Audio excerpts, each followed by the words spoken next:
This is TWiT. What pops up increasingly as people pick up their phones is special technology that reads the biometric information in their face and unlocks their phone. I believe we talked about this a couple of weeks ago, but wanted to bring it up with you too, Fred, that we have the first instance, widely reported instance anyway, of a suspect who was told by he was basically just his face was put in front of his phone to unlock the phone so that the officer could get whatever information the officer could get from the unlocked phone and continue the investigation. Apparently, the officer did not keep the phone unlocked for long enough to get too much information, and didn't also collect the actual password, which let's hope was more secure than Kanye's. So it didn't wind up doing too much good. But this whole idea of just, hey, look at your phone and what that means for Fifth Amendment jurisprudence and how it's different than asking for someone's password is something that we've covered on the show throughout the years. This strange dichotomy between biometric security versus password security, and it seems like the courts of the land are still they don't think it's a strange dichotomy. They're happy to let the dichotomy exist, and law enforcement is sort of pushing ahead on both fronts. Fred, what did you think of this particular face unlocking issue? Yeah, it's a fascinating issue because I think you're right. By and large, the courts of the land have leaned sort of heavily back into traditional Fifth Amendment distinctions between items of knowledge and physical action.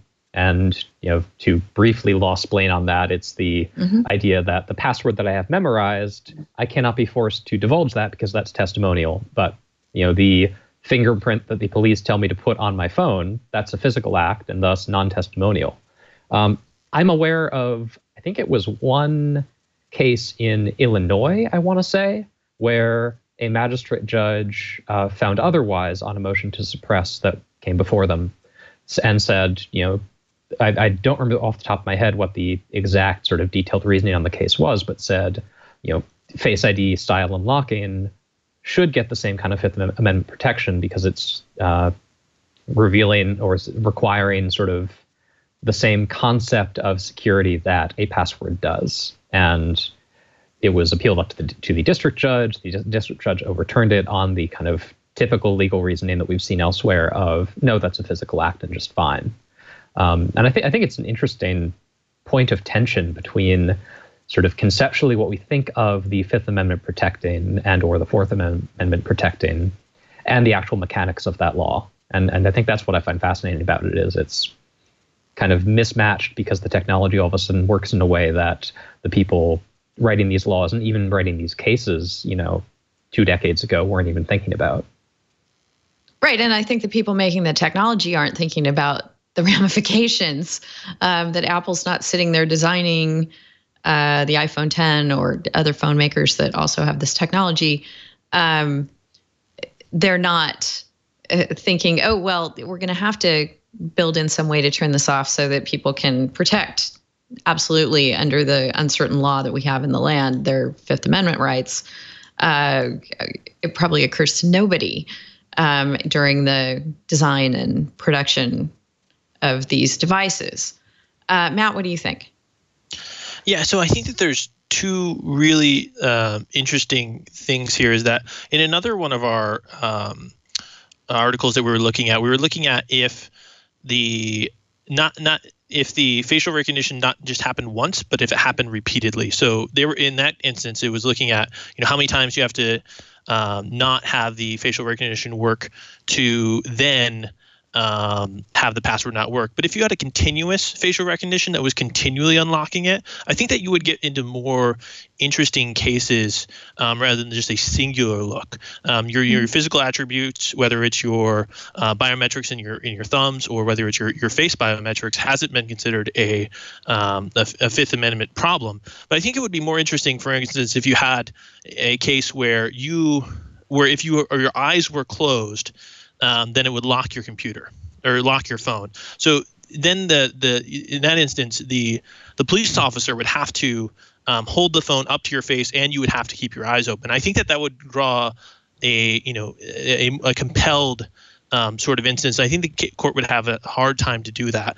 I think the other interesting strain on this is that in the Carpenter decision, Justice Gorsuch really wanted them to rule on the grounds of that it was a search of your papers. It was a property rights analysis of the Fourth Amendment, which specifically prohibits the search of papers.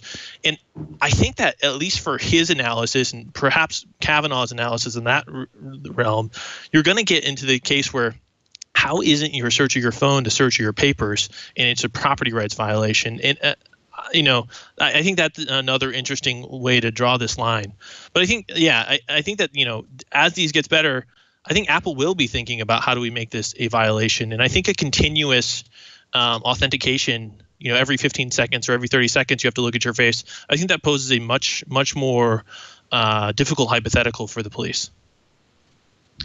Yeah, just to clarify, though, I do think that the way that at least the iPhones work, your eyes do have to be open for the biometric Face ID to unlock the phone. And apparently, I think it'd be really difficult to say that you have to open your eyes, because that is very like you having to say what your password is. I see what you're saying. I think that would be a difficult, like if you just sat there and had your eyes closed and didn't open your phone, I think that would be a really, really difficult case.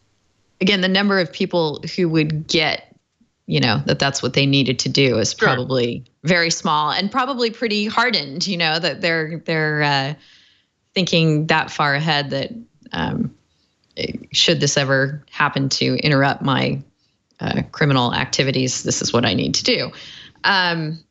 This piece at Forbes that Fred is quoted in has an additional little detail about how Face ID works that I was not aware of. Apparently it has a liveness feature where it tries to determine whether or not the person is alive, not only whether, because you could be dead and your eyes open, obviously, happy Halloween, but it's trying to determine if that's the case. And if so, it's not going to unlock for you. I'm curious to know how well that works.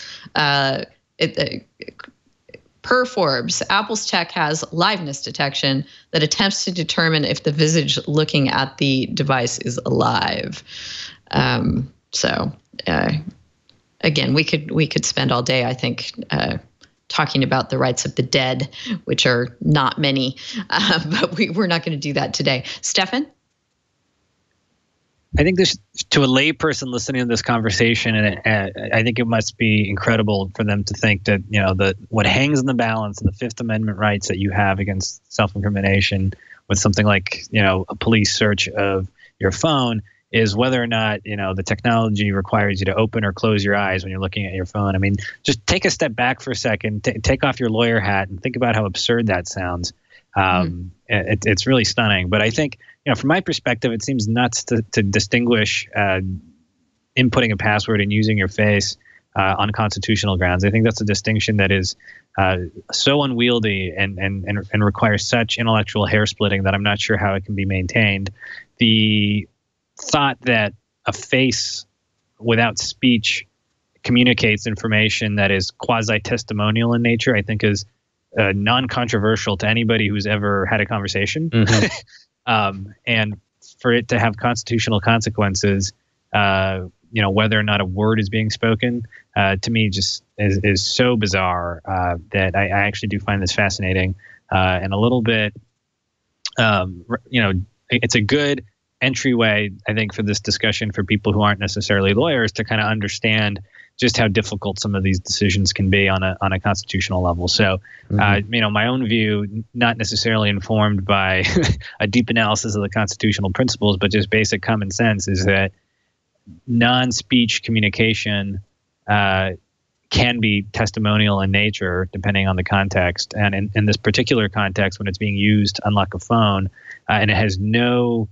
there's no policy justification for treating it differently than an input of a password. It is ludicrous to treat facial recognition as different from sort of pure testimonial input of a password. So I hate to think that our rights hang on the balance of this type of analysis, but unfortunately they do. Yes, because as you say, nobody's thinking along those lines, and the function is precisely the same. If Kanye had FaceID on his phone, no one would have had the occasion to mock him.